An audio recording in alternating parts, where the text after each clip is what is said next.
Good morning, viewers, and welcome to now streaming live program on ACNNTV. I'm Femi Ogundare, your anchor for today. With me in the studio are Mr. Obina Oduche, who is a political analyst, and Mr. Sunday Chinedu Eze, who is a political and social commentator. You are welcome this morning. Thank you. Mr. Obina. Good morning. And of course, Mr. Sunday. Good morning. Thank you so much. How was your MBA conference weekend, even though you're not a member? I think it was great. Well, that's good. Yes. And of course, our viewers, remember you can join this conversation by calling the number showing on your screen or send us your comments through any of our social media platform, also showing on your screen. Before we go into the main topic for today, let's take a quick look at some headlines from some newspapers that came in early. And of course, let's begin with the Vanguard newspaper. From above the masthead, the Oni Alavin saga. Ministers of Interior, Defense, GOC confirmed no Okonomo installation took place in Ibadan. And that we can find on page 29 of the Vanguard newspaper. Quickly to the major story: bombshell over by-election results in 12 states. I think I will be asking you that, Mr. Obina, what took place previous weeks in some states where by-election were conducted. And maybe when we get to our conversation, we'll quickly touch that. It's okay. And from the kickers, we have as itches trigger agitation on next INEC chairman. Observers, HIREF failed to achieve 100% upload of results 72 hours after poll, thus putting a question mark on exercise integrity. Monitors set criteria for the appointment of Yakubu's successor. And of course, PDP governor alleged over militarization of by-election, one against sabotage of commitment. I think one against iota of the manipulation of the results, kind of, and that we can find on page 9 again of the Vanguard newspaper. And below that we have Peter Obi frowns at Peter Rufai's treatment as family denies 20 million government support. That's very embarrassing. We were told that the family were paid 20 million, but then nothing was given. That we can find on page 31 of the Vanguard. Nnamdi Kalu explodes claim miscarriage of justice petitions MBA. And that we can find on page 6 of the Vanguard newspaper. OBJ Malema firebrand South African politician. Over 20,000 lawyers converge on Enugu for 2025 MBA conference. That we can find on page 27 of the Vanguard newspaper. And I think that's all we have from the Vanguard newspaper. Quickly to the Guardian newspaper. Starting from the above masthead, U.S. Obasanjo fled judicial over perceived graft. That we can find on page 3 of the Vanguard newspaper. And now quickly, El-Rufai opposition leaders collapse Kaduna SDP into ADC. That we can find on page 3 of the Vanguard newspaper. NLNG seals pact with gas suppliers to aid production expansion. And of course, that we can find on page 4 of the Guardian newspaper. Now to the major story. Malema, Africans' future dependent on political economy in Nigeria and South Africa. Malema was saying that the destiny of Africa is in the hand of probably Nigeria and South Africa. And that we can find on page 6 of the Guardian newspaper. Below the picture story we have coalition. ADC warns of looming security collapse. urge Tinubu to act. That we can find on page 6 of the Guardian newspaper. And below that we have federal government 1 trillion naira needed yearly to sustain school feeding program. That we can find on page 29 of the Vanguard newspaper. NNPCL deducts 23.6 billion in 7 months for oil search in North Frontier Basins. That we can find on page 29 of the Vanguard. Below that we have Yoruba elders appeal to Oni Alaafin to end rift. That we can find on page 5 of the Vanguard. And quickly to the bottom line strip, we have that we can find on Guardian newspaper. Now we have the bottom line strip. Nigeria Medical Association Lagos threatens solidarity strike over unpaid salaries, welfare. That we can find on page 5 of the Guardian newspaper. And we have Benue speakers resign 48 hours after suspending 4 lawmakers. That is on page 29 of the Vanguard. And we have lastly from the Vanguard, RMAFC under fire over upward review of politicians' remuneration. And that we can find on page 4 of the Vanguard. And that will be one of our major discussions this morning. The planned increment in the salaries of the politicians. And quickly to the Punch newspaper. Starting from the above masthead, PDP NEC gets zoning report today amid convention crisis. That we can find on page 44 of the Punch newspaper. Locals beg federal government as Osun Ondo Federal Road crumble. That is on page 44 also of the Punch. Premium Trust Bank achieve CBN 200 billion recapitalization mandate for national banks, reinforces market leadership. And that is on page 35 of the Punch. And we have below that Yoruba leaders push for Makinde Adeleke's intervention in Alaafin Oni conflict. That is on page 9 of the Punch newspaper. Quickly to the major story. Presidential order fails to curb soaring drug prices. And the kickers, essential medicine still unavoidable despite tax waivers. Pharmacies struggle amid weak naira. That is on page 2 of the Punch. And below that we have federal government shot 22 illegal tertiary institutions. That's on page 8 of the Punch. Pregnancy faking widow nabbed with cocaine in Lagos. That is on page 4 and 5 of the Punch. Federal government begins phase 2 of 12,000 megawatts cement power project. That is on page 27 of the Punch. That's all we have from the Punch newspaper. And lastly, I think that's all we have for you this morning. And we want to encourage our viewers to please get a copy of the dailies so as to get informed on what is going on around you and of course around the world. May I ask you, sir, Mr.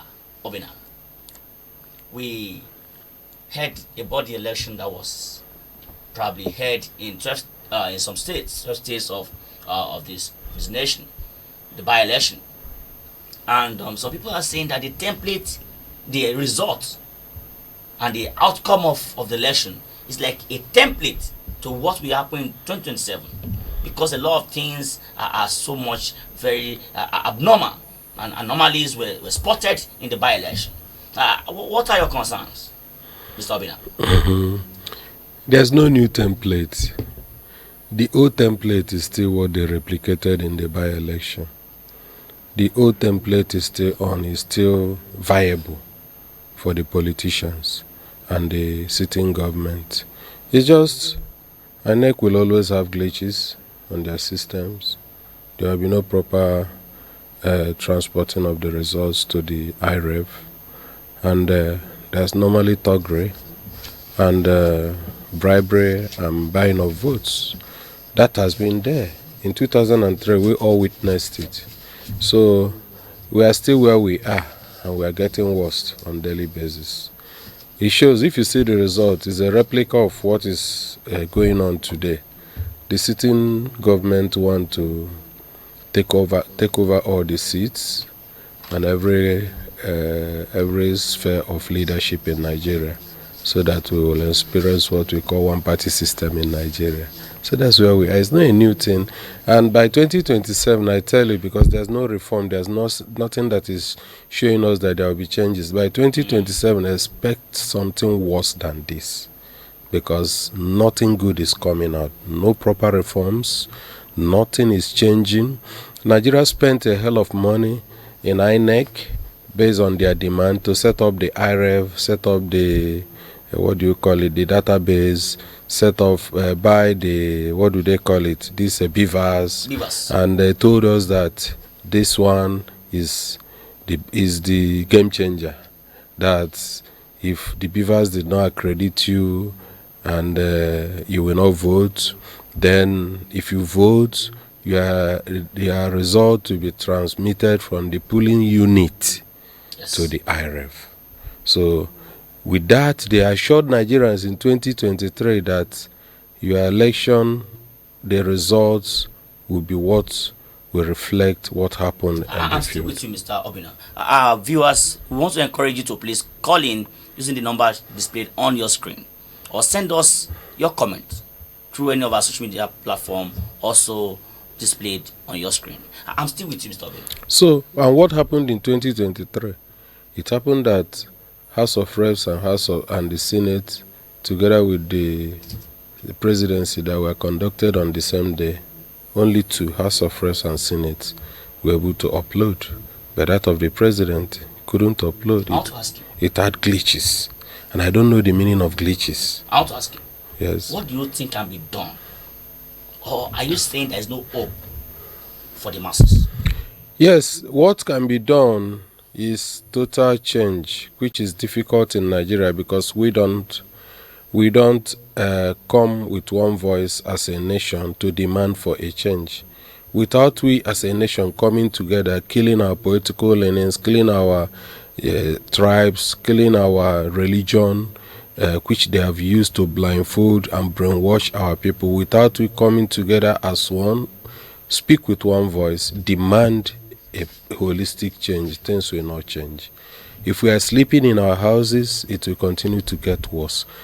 Countries where they got it right is as a result of the masses' demand. When we come out, you know what happened in the Arab Spring? How it started. Yes. And that's exactly what made them to get it right today. Even in the Europe and Western world, we say that they have good systems. It's the people that demanded, and they continue to demand. And the government cannot mess up. Can you pinpoint, like, very straight and precise, what can be done? Like, we should do this, because some people are saying that the current INEC chairman be removed. It's not the problem. Not the INEC chairman is the problem. The system of appointing the INEC chairman is faulty. The system of appointing most of those positions are faulty. The president cannot single-handedly appoint the INEC chairman. He has interest. If you go to South Africa, you see how they appoint a police chief, a position like Inspector General of Police. It is advertised open and people apply. And if you apply, the interview is done online on the screen. Everybody watches it from every part of the world. And the people that were shortlisted will be interviewed live. And whoever that gets it will be given that job. So there's the process of determining those people in that positions are faulty. We cannot get it right. And Nigeria cannot get it right unless we stand up and speak. When we stand up and speak, the armies cannot kill all of us. What's the number of armies we have? What's the number of policemen we have in Nigeria? If we decide that in a space of 3 months that nobody will go to work, nobody will do any other thing, everybody, wherever you are, come out of the street and sit down and demand that this country will be changed. You see that when all of us comes out on the street, we will block the whole of the country. And when we block the whole of the country, they cannot do anything again than to listen and do what the masses are demanding. You said something I want to ask you. I'm coming to you, Mr. Sunday, but I want to ask you. You said in selection of the INEC chairman, the president is interested. Yes. Are you saying that the president is trying to pick a particular person that will be in favor of his ambition? Are you saying what I mean that the president is interested is that the president have got interest to contest for the second tenure. So he's an interested party. He's not supposed to choose the INEC chairman for Nigeria. Are you now saying that INEC chairman is political? It's political. Wow. The way we are appointing it in Nigeria is political. And mind you, most of the INEC commissioners from history and from records, some of them are card-carrying members of political parties, which is against the act setting up INEC. It's because of the way the appointments are being done. That's why you can see a card-carrying member of a political party being a commissioner in INEC. So that, and I mind you that if somebody appoints you in Nigeria, it means the person is doing good to you. Person is favoring you. So you must work to the dictates of that person to please the person that appointed you. But if your appointment is based on merit, you pass through a process which is laid down for the appointment of to get that job of that particular position. You don't pledge any allegiance to anybody because it's what you merited. And when you go there, you work actually based on the act setting up the system or wherever you are going. That's what we are seeing in Nigeria. When a president appoints a INEC chairman, a president appoints the chief judge of the state, of the country, the president appoints all the appointables. How do you think it will work? Mr. Sunday. Yes, sir. This by-election has been conducted in the past few weeks, but still some concerned citizens are still troubled, saying that this may play out in 2027. Number one, what is your comment on this by-election? And of course, is there hope for our country come next general election? Okay. Thank you once again for having me once again and on set today. You see, the by-election that was conducted a few weeks ago, for me, I remember vividly a week today. You had the Labour Party chairman of Imo State, virtual guest that day. Yes. And I called in and I was telling him that what happened in this just concluded by-election is just a tip of what will happen in 2027. Knowing that the political franchise of Nigeria is still a business for the highest bidder. Coalition happened. APC in the name, or Tinubu, the president, was just looking at them. And the by-election had come in between, between the coalition exercise and now. And he had given them a tip of what they should expect in 2027. So for people that are still crying, they should prepare more because they will still cry more. The highest thing you will just hear is go to court. So you see, as the NBA they are just on their conference now. Most of them are warming up for 2027 because the court will be filled up. So what happened in just concluded by election, for me, I am not surprised. Some of us are not surprised. It is something I expected.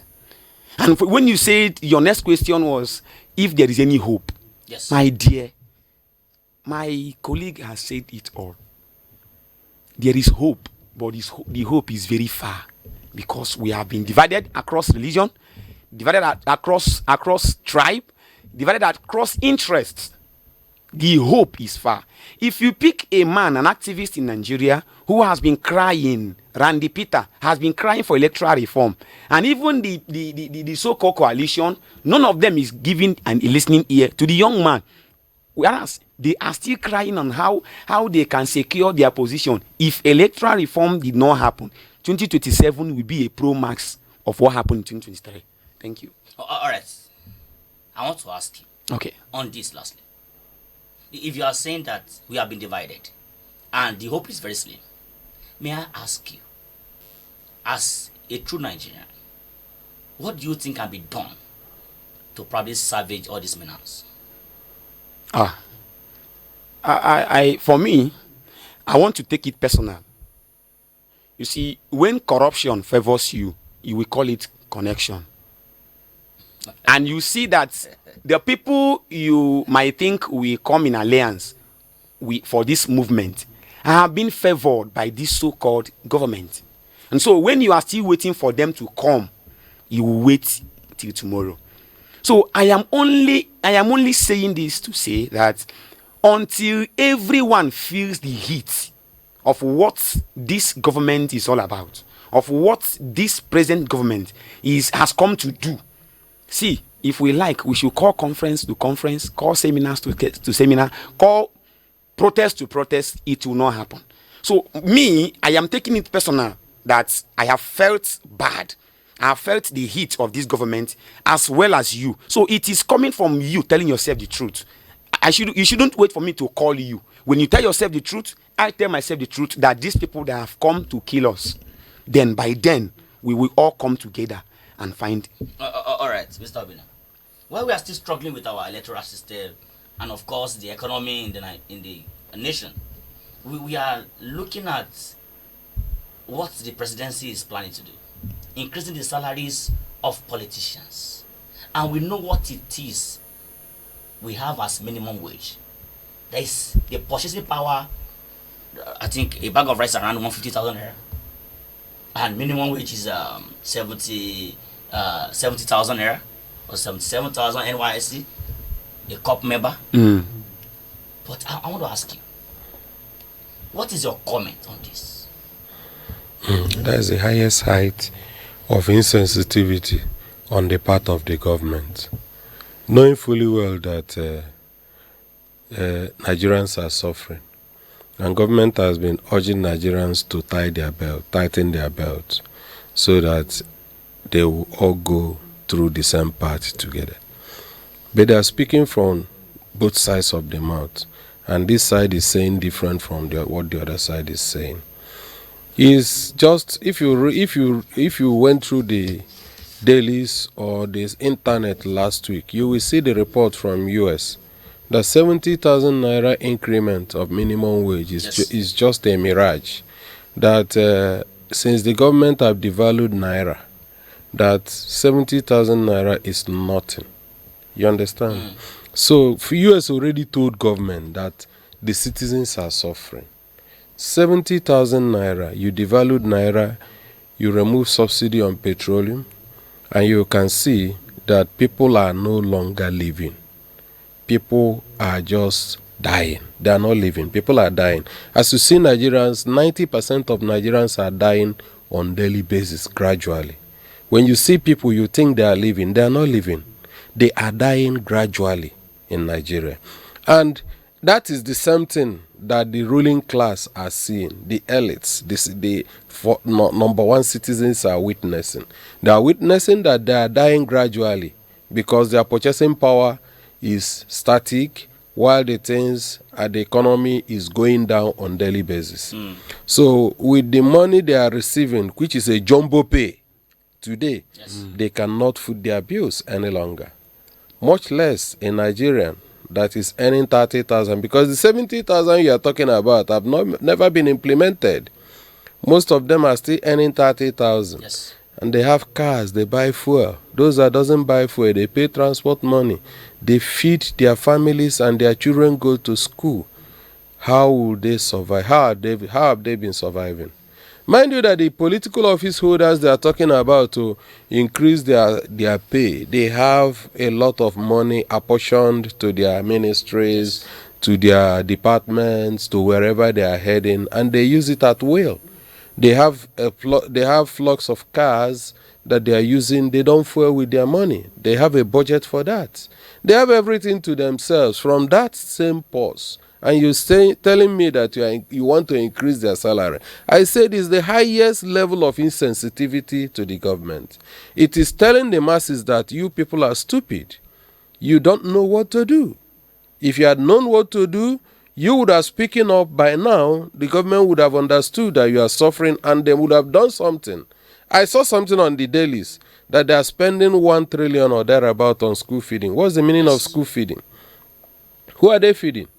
The public schools. What are they doing? What kind of feeding in the public schools? At least I know 1 or 2 or 3 public schools The president is trying to keep them well fed, so well, that they can learn well. Well fed, and they just give them akara or whatever in the school, and that will take care of them. What happens to their parents? Why is the government showing Nigerians that the Nigerians are clueless? That's what the government is showing Nigerians, that we are clueless.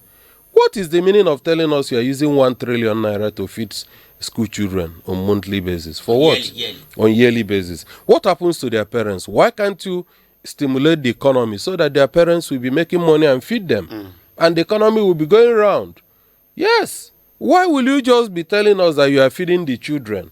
You feed them at school once. What happens in the morning? What happens in the evening? When the purchasing powers of their parents have gone zero, what do you expect? When they go home, they go hungry. In the morning, they come to school hungry. And when you give them the food, you are giving them in the afternoon. And that will sustain them for the whole day. What happens to the parents? So that is the issue. The issue is that I don't know what the government, and they say conditional cash transfers. They give you 75,000, for example. You eat it and you go and die. You understand? So these are the issues. Why not use that money to stimulate the economy? We have problem of power. Why not use that money to give us power so that you can identify every geopolitical zone with their peculiar problems and know what they needed most to be able to produce, to be able to stimulate the economy. Use that money to provide that amenity that they needed for the economy to be stimulated. And you see the economy, people will be happy. You understand? So that is the issue. The issue is not just robbing Peter to pay Paul. That is exactly what the government is doing. All right, sir. Viewers, we want to encourage you to call in using the number showing on your screen, or send us your comments through any of our social media platform also showing on your screen. Mr. Obina, some leaders are saying that they also are citizens and they are serving us and they are entitled to this pay rise. What do you have to say to their comments? If what they are earning now is not enough for them, they can resign. They have every right to resign. I mean, somebody that is earning 1 million naira or 2 million naira a month, if he resigns that appointment, somebody that is earning 30,000 can comfortably apply for that job. That is simple thing. If you feel that 2 million naira, 3 million naira, 1 million naira is too small for you for a month, resign. You are a citizen, yes, but you are not more citizen than all of us. All of us are citizens of Nigeria. Nigerian resources are not meant for few people alone. Can I ask you? Yes. If you were to be a governor of your state, will you be here saying this morning? Yes. I'll be saying it because if I'm a governor of my state, whatever that I'm being paid will be enough for me. Because before becoming a governor, I must have means of livelihood by myself. So becoming a governor is not going into that place to eat deep into the economy or the purse of the state. There are governors that are doing well today. They are not receiving anything from the state. We talk of Governor Oti of Abia State. Like, is it not being paid? Is normal salary? Normal salary. And some of them are giving up their salary. Few of them, about 1 or 2 of them. Do you have facts to prove that? Is open there. There's nothing hidden. There's nothing hidden. Becoming a governor is for you to go and serve. And mind you, nobody forced you to be a governor. You decided that you want to be a governor. You applied for the job. You got it by fair or foul. And you became the governor. That's how governors came up in Nigeria. By fair or by foul. And 90% of them come up by foul. And if you don't like it, you go to court, like my brother said. You go to court and nothing will come out of it if you go to court. So you got it by fair or foul. You are there to serve the people. You are there to use the resources of the state to develop the state. I frown at when a governor constructs a road, he will use almost the amount he used to construct that road to go and commission the road. The media the media, not just the media advert alone. I mean yes, okay. The media advert alone of commissioning the road is even more than the money used to construct the road. And I'm asking, did you construct that road with your father's money? Okay, are you saying you are not in support of what the FCT minister is doing? He is doing what he's supposed to do. You don't need to praise anybody that is in government that is using the resources of the state to develop the state. I will come to you. I will come, Mr. Sunday. Yes, sir. We have seen the FCT minister flag off different roles in the city, and the level of the advocacy put in when it comes to social media that Mr. Obina is trying to put up this morning. I want to ask you, are you not in support of what the FCT minister is doing? I smiled when you mentioned the FCT minister, even though my colleague here did not mention his name when he was talking about. I'm just asking. Yes, I'm also letting it out that it was as if you knew what he was saying. You see, Nyesom Wike is a man that is very, very good at what he is doing. You see, he knows what we like. He will give you the picture and take the image back. When he did everything he did in FCT, telling the whole world, the whole Nigeria, that, oh, I've beautified FCT. He went on media. He even went to do Thanksgiving, so that the Christian body will know that as at 2025, he did everything.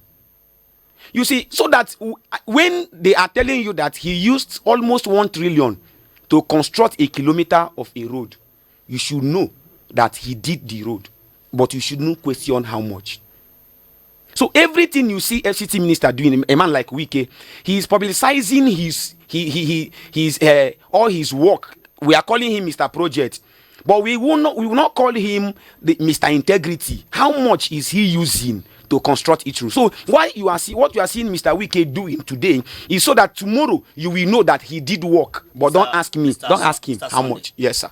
What you are saying is very heavy and very strong. It will be very heavy for you because Can I ask you? Okay. If you are saying that the FCT minister is working, but behind his work there are shady very shady.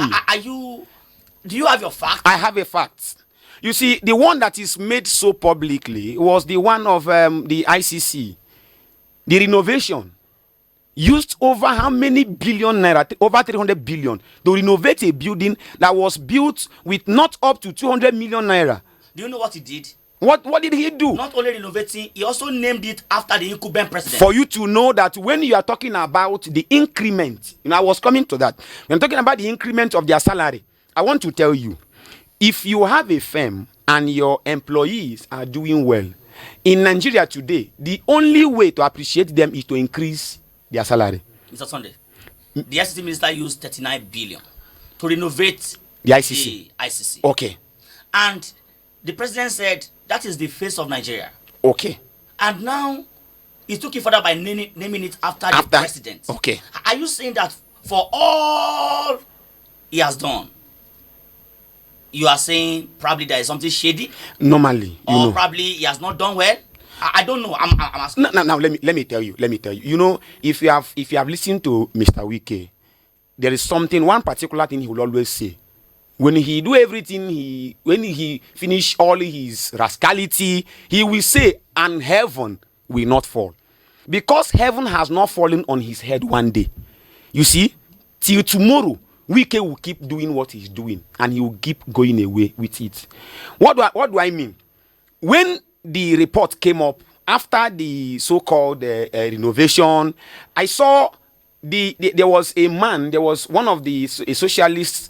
Shei Vodi is a fashion designer in Abuja here, and he did his birthday at the same venue.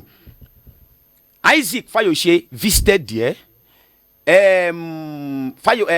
This Rufai of Arise visited that same place. When they came out, Isaac Fayose came up to ask Wike, you say you renovated ICC with over 34 billion. At a point, in that same place, AC was not working. Where is the money? Where is the work you said you did? All right, Mr. Sunday, I want to ask you. Looking at the implementation of this pay rise in salary of political office holders. What would be your comment? You see, when I got the newspaper headlines this morning, I saw that one and I laughed.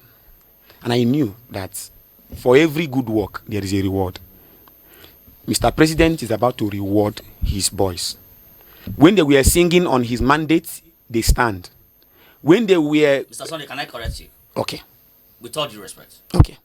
This pay rise, we have governors. We have governors. Who are not APC governors. Yes. Labour Party governors. Yes. Even the so-called Alex Oti. Yes. Will be part. Yes. We have lawmakers. I know. That are for other political parties. Yes. So if you are saying that is probably another style of president trying to maybe what you said. Yes. Try to appreciate his boys. But will you now call Alex Oti his boy? Alex Oti till today, if you check when Rufai visited Alex Oti, when Rufai of Arise visited Alex Oti, he asked him some things about Tinubu. He said, for now, I don't have anything to say about Tinubu and his government. That he's just minding his business. Remember, when Peter B and his boys, everybody that got glory, secured position through Labour Party's Peter B's glory, entered office. Remember, after a few months, I think that was the House of Assembly, they were to buy cars. And if you noticed, all the Labour Party candidates and the senators, they were mute. They didn't talk. And the whole public were like, Peter B, talk to your boys to reject this particular offer. I will tell you this. You see, when you have a house where you hardly talk, even when you contribute, you can't even, your voice will not be heard. It is better you allow them to do whatsoever they are doing. If they reject it, it is like telling them, okay, since you said you are increasing the salary, increase their own and allow my own. Whereas you know that even the so-called governors that are not in APC, all of them are today singing the same song on the mandate. They stand. Mr. Obina, what Mr. Sanjay has raised this morning is very powerful and indicting on opposition parties. And I don't know, you so much, I want to believe you so much believe in Alex Oti of the Labour Party, the incumbent governor of Abia State. And looking at what he said, part of people that we enjoy this pay rise is the governor of Abia State. PDP governors are inclusive. NNPP governor of Akano State is also included. But will you say that they are also working for the president? Anyway, let me correct one impression. We cannot single out Alex Oti. He's just one of the governors of the 36 governors. But one thing about Alex Oti that makes him stand out is that he has done what others could not do in the past 20 years, within 2 years, in less than 2 years. In Abia State? In Abia State. If you have been a regular visitor to Aba, you will know that during this period in Aba, you hardly come out. The markets are overflooded, the roads are overflooded. If you just come out, we do go to the market, you will be walking inside the flood. The shops are filled with flood. Everywhere is landlocked. There's nothing like it look as if to say that we will never get it right again. But when he came in a space of 2 years, those places became actually roads. Wonderful roads. Beautiful roads within 2 years. So that's why when you mention governors that are doing good in Nigeria, you will not mention any other person first without mentioning Oti. But that is by the way. You see, the intention of this increment is just use it as a yardstick to buy over everybody for 2027, mind you. Yeah. Because the work of the sitting government now is to have a one-party state in Nigeria so that 2027 will not be challenged. So mind you, it is one of the greatest intentions of this pay rise. You see that most of the governors of PDP, most of them, you can see the rumors of them defecting to APC. You understand? So that is that, my brother. We all know this. All of us are in the system. We know what is happening in Nigerian politics. It's not that maybe he likes it, but he wants to use it as a yardstick to get people to his side. All right, sir. Because of want of time, and you know you are a father figure, and of course a married man, and of course my brother is also a married man, right? Okay, No, single, a single. single. A single And young man. I have something here to read to us, and I want to encourage our viewers to please raise their own comments. Also, there is a comment from one of our viewers here. I want to read. Then we can also put up our own views. He said, "Please, house, help me look into this, because my wife is making a big deal out of this.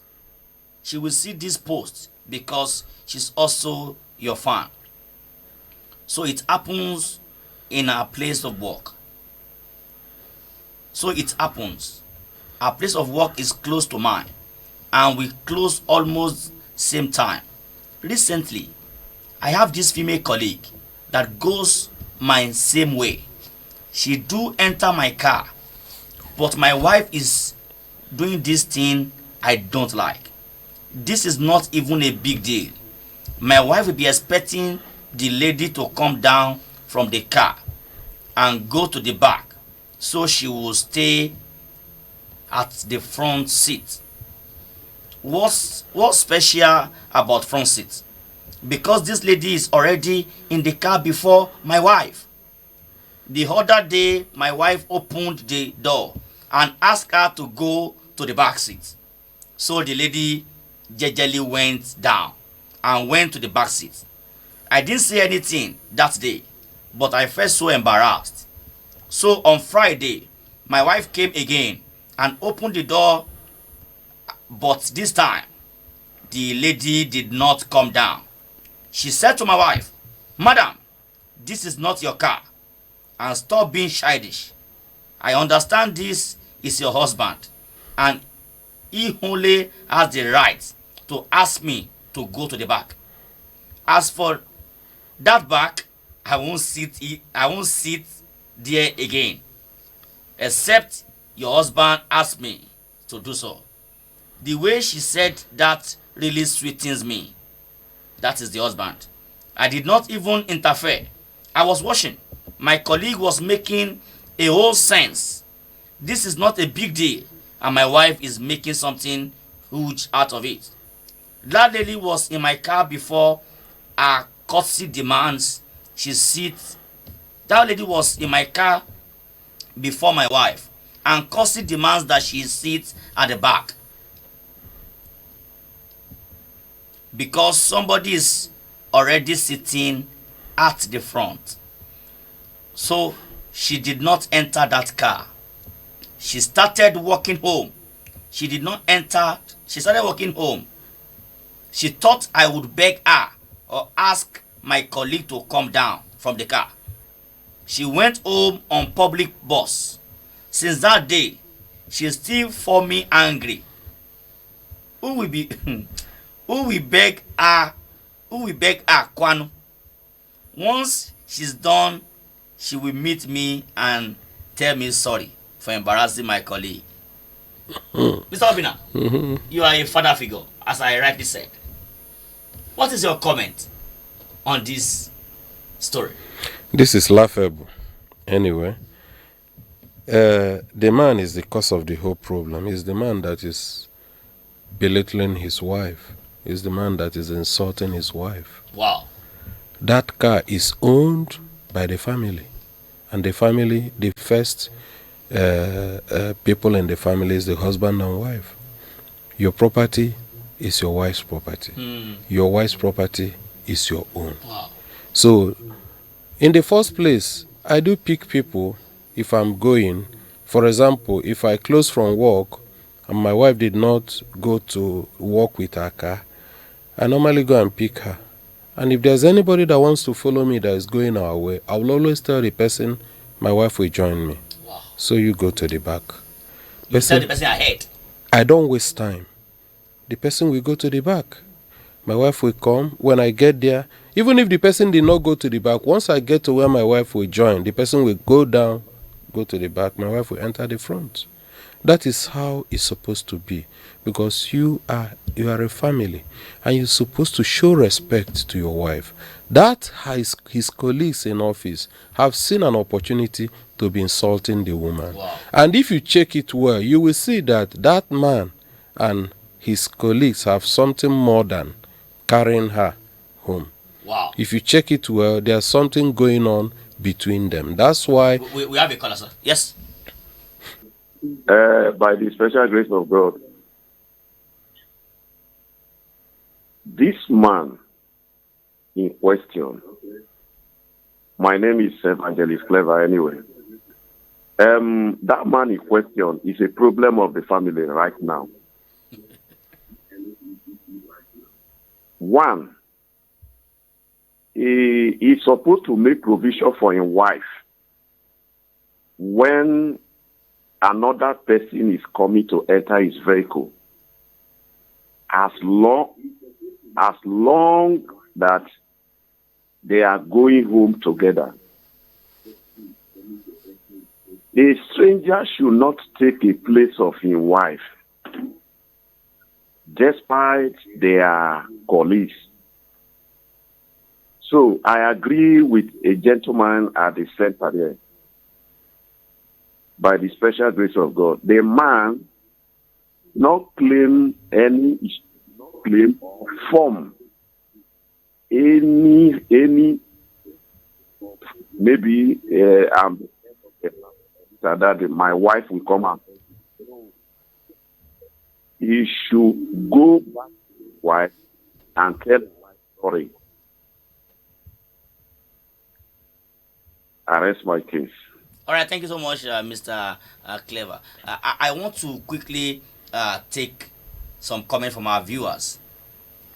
The wife's position should be beside her husband always. When it comes to sitting in the car, the wife is to sit at the front seat beside the husband.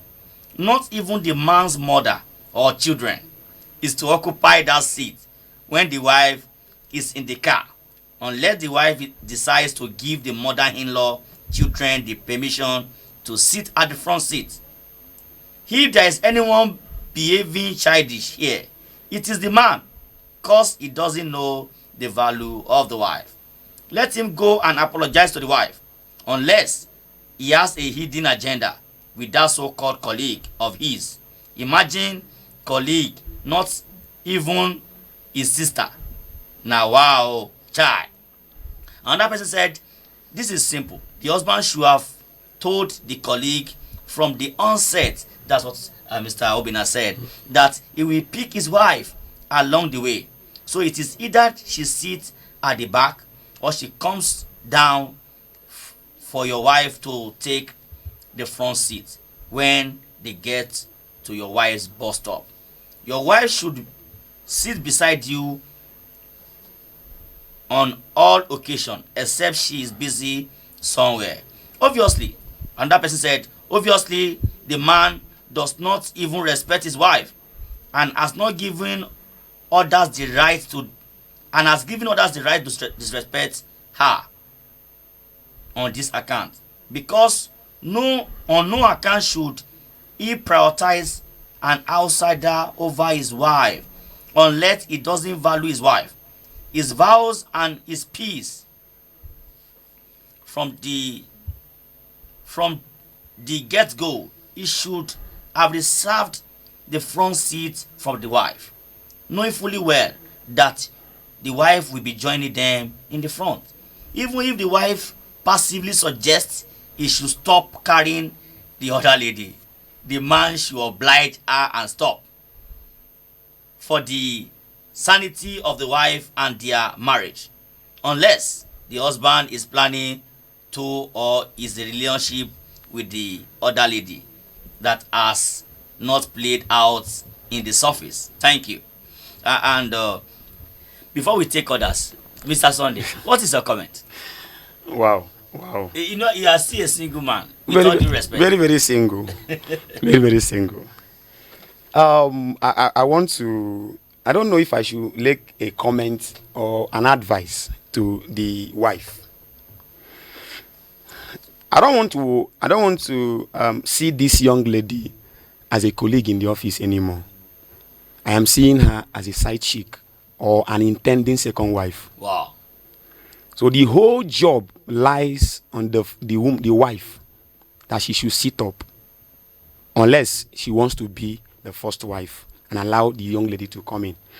I want to tell you that, you see that comment that young lady did on the second day in that car. Yes. He said to the woman, he said, "Madam, this is not your car. Yes. It's for the husband. This is not your car. Stop behaving childish."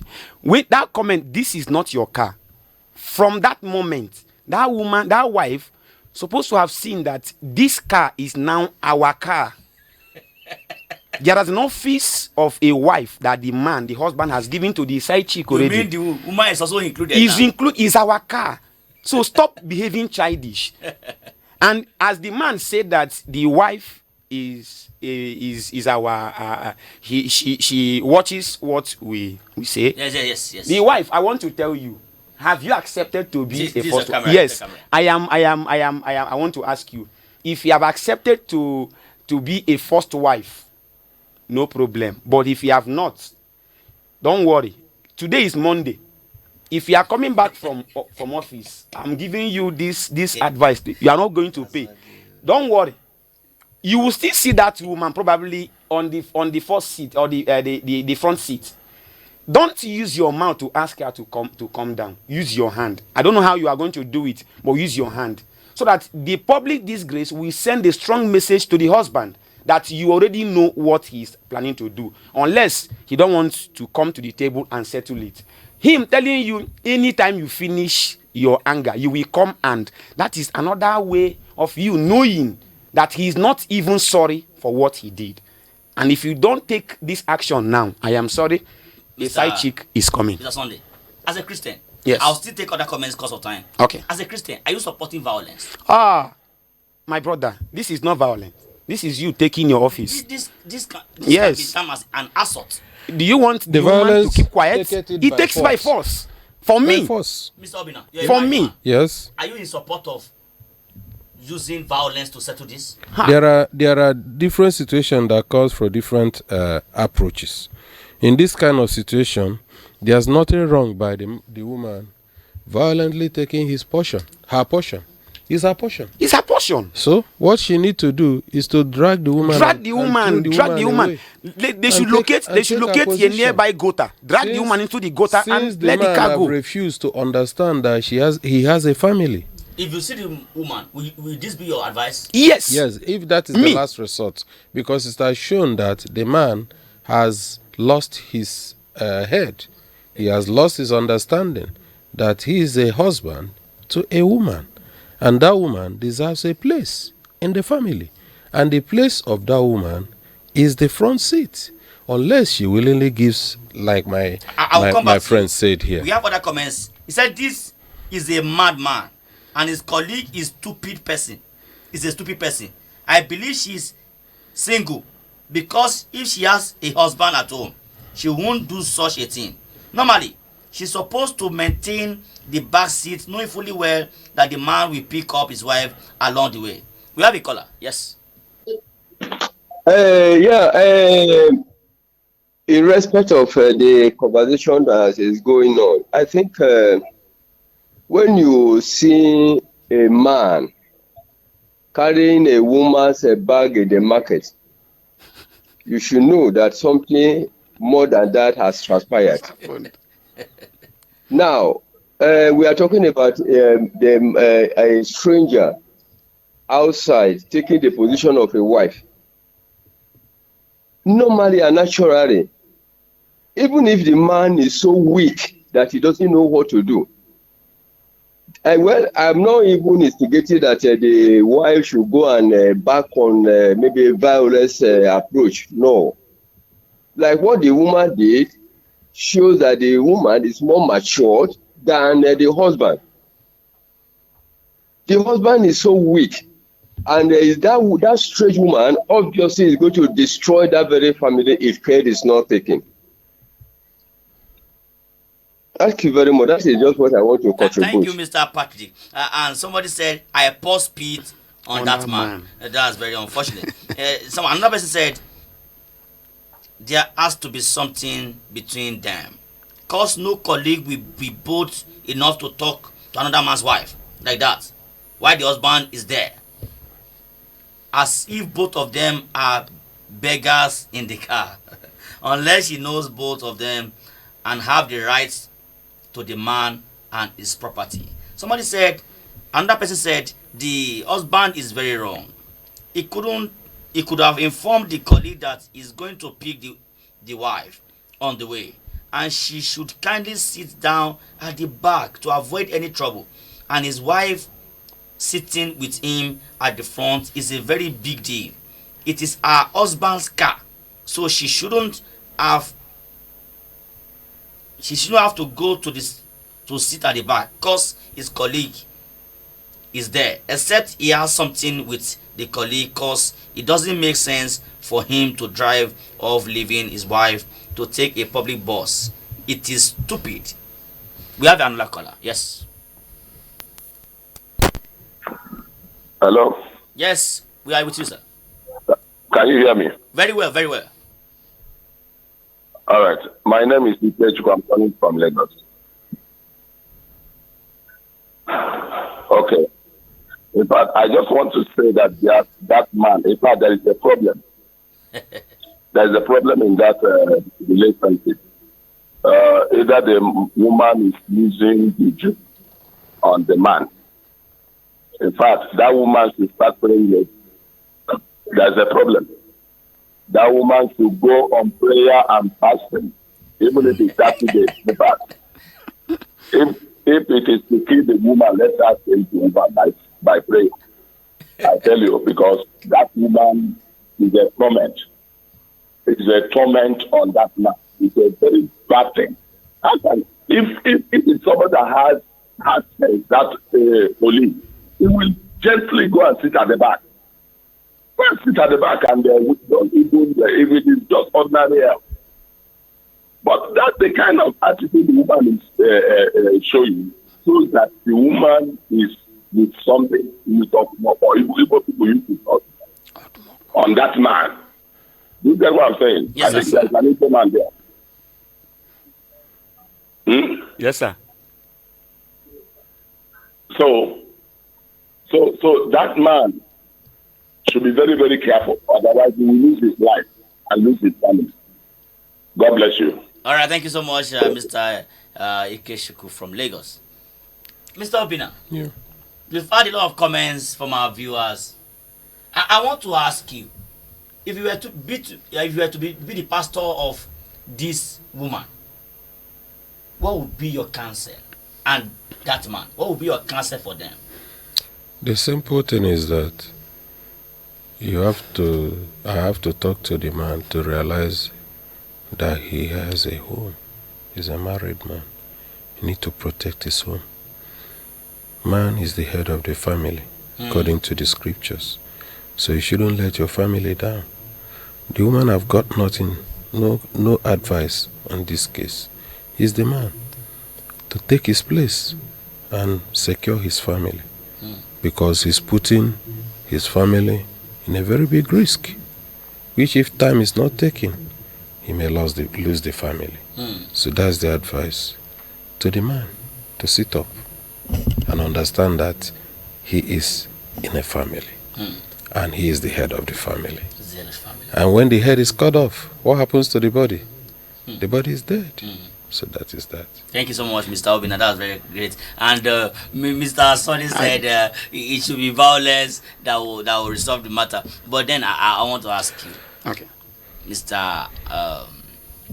Sunday, if you have a colleague in the office that you have this very strong closeness as a single man now, and that you are married maybe after 2, 3, 4 years of being close, and you have been very close, but you didn't marry her, but there's this closeness that you discuss everything With her. and now that you are married, she has so much maybe thrown caution to the wind, and you are very close, and you are married, and she is still being close to you, and she has now become like this colleague that we are talking about.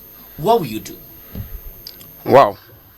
You see, A close a close friend, Friend. female friend. You see, in your office.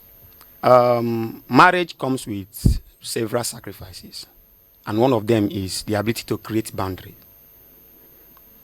When you are single, like I am, I have a car. If I'm going home, I pick people freely. But when I get married, I'll have to create the boundary. The boundary of that closeness, the boundary of the so-called conversation, of the discussions. And if there is any at all we should continue, my wife should know. So that it will not look like there is a game I am still playing with the colleague. And the colleague also. You see, there is one thing I even notice with the wise singles. Once their colleague or their friend gets married, they keep off. That is wisdom. So even that you are still single shouldn't even make you that, oh, no problem, we are still colleague. And because of marriage, do you want to tell me that I should keep off because you are married? But I want you to see something. When that young lady, the side chick, I call her side chick, when the side chick said, "This is not your car, that it is your husband," she said, "I understand that it is your husband's car, and it is only him that has the right to ask me to go to the back." Yes. If you see what the so-called man wrote there, Keep quiet. He said, what the lady said sweet me. Oh, brother, it shouldn't sweet you. It does not have any sweet taste at all. All right, Mr. Sonny, because of our time, can you just give us your final word? Wow, my final word, I don't want, my final word shouldn't even be on this, because yes, you can. Here I know that the man knows what he's doing, and he's not ready to tell us the truth. My final take is on the increment of the so-called salary to the politician. The president, my able president, Ahmed Tinubu, I want to appeal to you. The office, the governors, the senators, the so-called politicians are holding today in Nigeria are sacrificial offices. These are offices that anybody coming in should know that he's coming to sacrifice and serve others. I know you want to play a game to secure your chances. I said it before now that the coalition shouldn't even threaten you. We know you are the gamer, you are the game changer. You know what you are doing. So stop playing the politics with our money. You know the right button to press, and you secure yourself the second seat. So I want to say, you can even reduce the so-called salary they are earning, and you still win your second tenure. Your second tenure, with the way coalition is going, Labour Party is going, and PDP are going, you have your second tenure. Thank you so much. Thank you, Mr. Sonny. Mr. Obina, can we have your final word, sir? What I want to say is that I want to plead with the Mr. President. ASU is threatening to go on another strike. Instead of using that money to pay politicians, please use that money to meet the demand of the ASU, so that our children will not be at home again for another 1 year. Because I know that from the look of things, if they embark on this strike, may take a very long time, because the focus of the government now is 2027. Yes. The government is no longer interested in governance. Their own is 2027. And you still have about 2 years to 2027. So please don't allow our children to be stuck at home for another long period of time. Use that money, please.